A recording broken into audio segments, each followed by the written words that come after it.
ஏன்னா அண்ணாமலை இருக்கிற வரைக்கும் நீங்க பாருங்க, அந்த 3.5 வருஷம் 4 வருஷம் டிஎம்கேக்கு தூங்கவே முடியாம போயிடுது. ஏடிஎம்கேக்கும் தூங்க முடியாம போயிடுது. உண்மையை ஒத்துக்க வேண்டியதுதானே. இன்னைக்கு வந்து அவங்க கூட்டணியில இருக்கிறாங்க. ஆனா அது உண்மைதானே. சோ சிறுபான்மையினர் சிறுபான்மையினர் மட்டும்தான் அண்ணாமலையை விரும்பாதவர்கள் இன்னைக்கு தமிழ்நாட்டுல.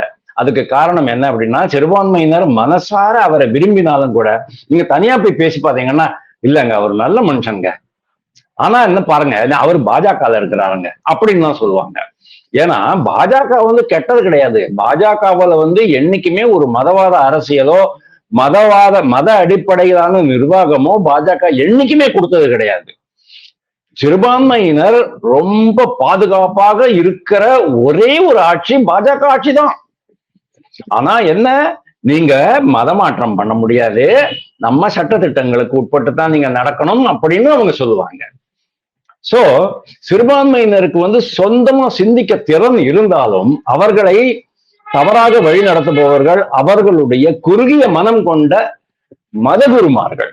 அந்த அவங்களுடைய பிடியிலிருந்து சிறுபான்மையினர் வெளியில வந்துட்டாங்க அப்படின்னா சிறுபான்மையினருடைய ஆதரவும் அண்ணாமலை பின்னால போய் நிற்கும் அப்படிங்கறதுல எனக்கு எந்த சந்தேகமும் கிடையாது.